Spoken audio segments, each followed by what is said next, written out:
Last week, my co-host, Michael Riedel, wrote a couple of season's end columns which really incensed a lot of the powers that be in the industry. So our next guest is one who has graciously agreed to come on and express her views. Michael?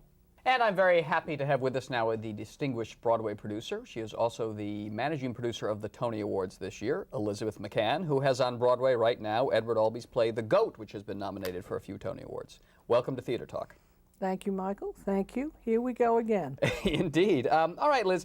I argued, I thought, quite cogently and even temperedly in a column last week that this really was a very disappointing Broadway season. There wasn't much enthusiasm from any of these new shows. The critics didn't really like them, and they're not doing very well at the box office. And the Tony Awards probably will be kind of dull this year because of that. Is this a season that has given us a lot of turkeys, or is this a season that we should be finding good things in and cheering about?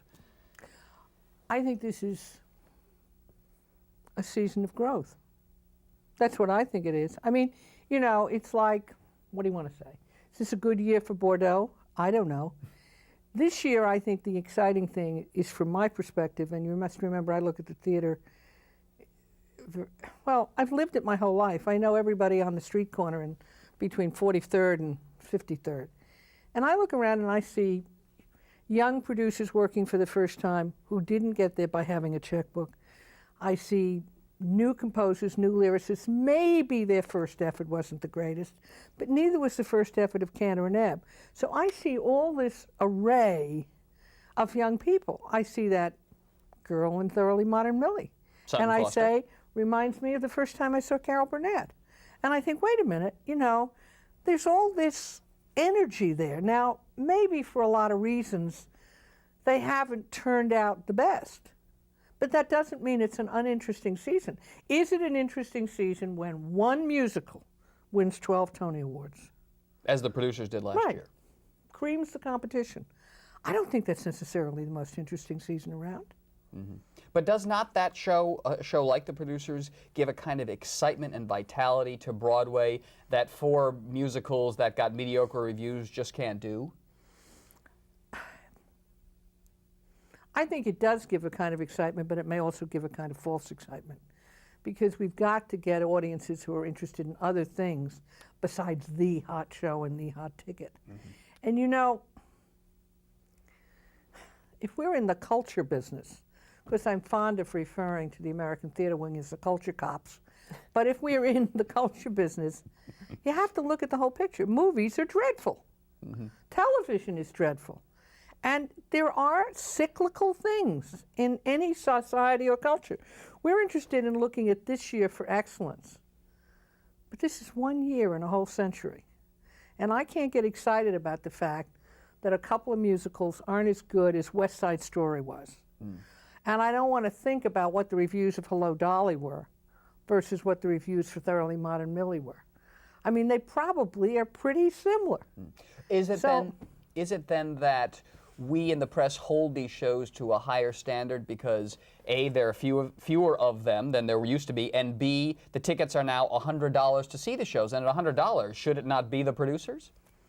Well, you know, I think the problem is we don't hold the critics to a high enough standard, but that's another issue. What do you mean? Oh, I think the general level of theatrical criticism right now is pretty poor, in my judgment. Across the board? Across the board. From the New York Times on down? Well, with the exception of Margot Jefferson, I would certainly eliminate all the critics at the New York Times. Because she's the most perceptive of that gang of hoodlums. But did I say hoodlums about the New York Times critical staff? Did I use that word? I couldn't have used that word. No, seriously. I mean, when you think back to the days when Walter Kerr was writing and Frank Rich was writing, when you think back to the days when Harold Clurman was writing, when you think back to the days when Jack Kroll was writing, when you think back to the days of a lot of people were writing, you had a very strong critical establishment. That wonderful lady who for years wrote for The New Yorker, Edith Oliver. Now you tell me that that kind of critical writing is out there, and I say it just isn't. Is it that they don't write with the same kind of love of the theater that those people had, the same kind of muscularity and energy in their writing that Walter Kerr had? Absolutely. But Kerr was hopelessly in love with the theater. I mean, and so was Frank. I mean, I once told Frankel, was it Frankel at the time, that when Kerr and Rich were writing, I had a perfect view of what happened on stage.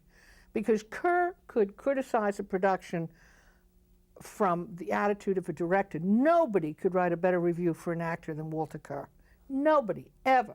His famous line, every house should have a Sandy Dennis.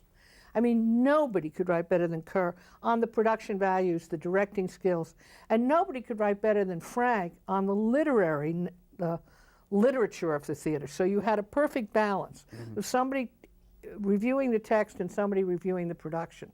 And you put them together, you knew exactly what's happened. But people were always yelling at Frank Rich, the butcher of Broadway. People hated him. He had too much power to close shows. Isn't that just always? Yeah. People always hate. You're on your side of the fence. People always hate critics. Yeah, they hate the one in. They hate the one who's in They there. hate who's ever in power. Yes, it's a natural. We are not naturally in love with critics, but I think, in fact, don't you find the reviews rather tepid in the New York Times? We have to read 4 paragraphs of an essay before we get to what we're talking Well, about. but I think we digress because we're here to talk about Michael Riedel. Oh, we're here slamming talking about Michael everything. Riedel. Yes, Oh, all right, slamming let's everything talk about Michael Riedel. in the Well, Post. I'm here to ask him to host the Tonys. All right. That is what I'm here to do. We It's a don't deal. have a host yet. I know. We don't have a host or hostess. So I thought I'd stop by and see how skilled the two of you are at this. Well, I'm part of the package. I keep Well, the time. okay. Can you tap? Can you dance? Can I Let's introduce see. all the shows and sort of give like a mini review if I liked them or didn't like them? And No. snigger at everything, No, right? No. So when you say this is a season of growth, do you worry that when a columnist like myself or a critic sort of dumps on a show like Urinetown, that we're discouraging the young people who write that show from staying in the theater? We're essentially saying, it isn't any good, take it off the stage, get out of the business. Do you think we're too harsh on a lot of these young talents that are coming up?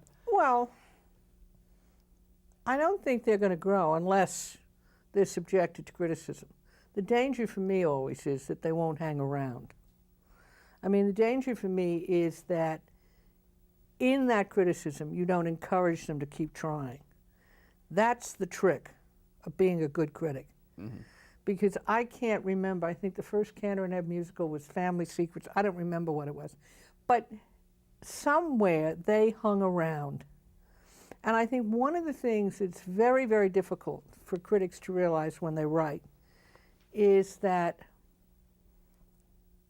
if you make movies or television, doesn't turn out well, doesn't matter, you've been paid. You're sitting in the south of France, you're working on your next project. So the Times doesn't like it, so what? But if you work in this business and you have put every ounce of your mental and psychological energy into getting exhaustedly to opening night, and you open up the page the next day, you got to think of the damage you may be doing. Criticize, yes, but don't destroy in the process. That's the trick that you all have to learn. Because if we don't keep these young people working, or these young composers and lyricists, they're not going to grow up. They're just going to pack up their bags and go off to California. That's right, yeah. Yeah, very good And point. it's fundamental. You can't, But hell. isn't that because we've got You got to housebreak them. You don't have to Right. beat them.